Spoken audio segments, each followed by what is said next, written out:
अहान रायजादा, ऐसा वजनदार नाम मानो इंडिया के टॉप बिजनेसमैन फैमिलीज में से किसी एक का वारिस हो। मगर हम जिस अहान रायजादा की बात कर रहे हैं उसके कतरे कतरे से बेबसी झांक रही है। अहान एक करोड़पति बिजनेस फैमिली का दामाद तो जरूर है, मगर उसकी हालत पर घर के नौकर भी कहते थे, कुछ पैसे चाहिए तो बता देना, तुम्हारी गरीबी देखी नहीं जाती।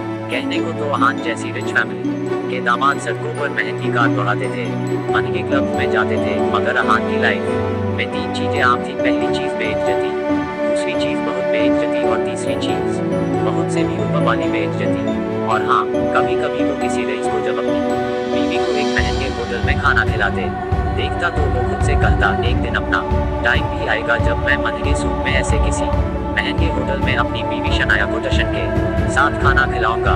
देखना जब वो मेरे सीने से लग के एक रोमांटिक डुएट में मेरे साथ रोमांटिक कैंडल लाइट डांस करेगी तो होटल में बैठे सारे रईसजादों के सीने पर सांप लौटेंगे। अहान ने ऐसा सोचते हुए अपने हाथ में रखे तकिए को सीने से लगा के कसकर दबा लिया और नींद की खुमारी में जैसे ही उसने पिलो को अपनी बाहों में दबाया कि तुरंत ही उसका मोबाइल बज उठा, जिससे अहान चौंक कर उठ बैठा। आंख मलते हुए मोबाइल स्क्रीन पर देख तो शगुन का फोन था।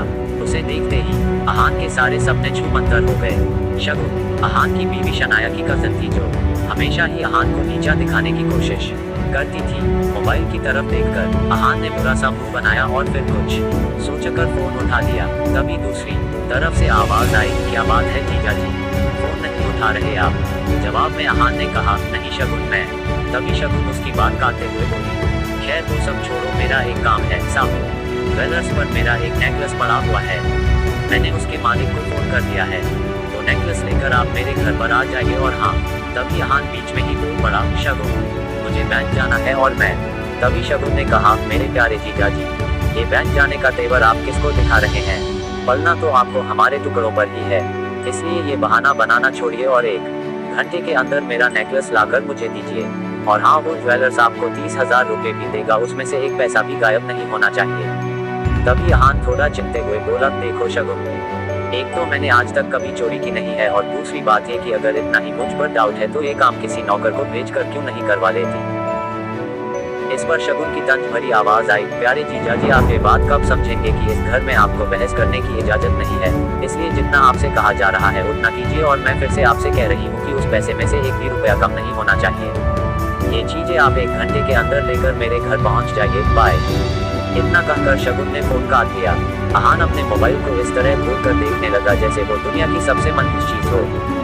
जल्द ही अहान फ्रेश होकर बाथरूम से बाहर आया और जल्दबाजी में अपनी अलमारी की तरफ बढ़ा, जिसमें सिर्फ 2 जोड़ी पुराने कपड़े रखे हुए थे।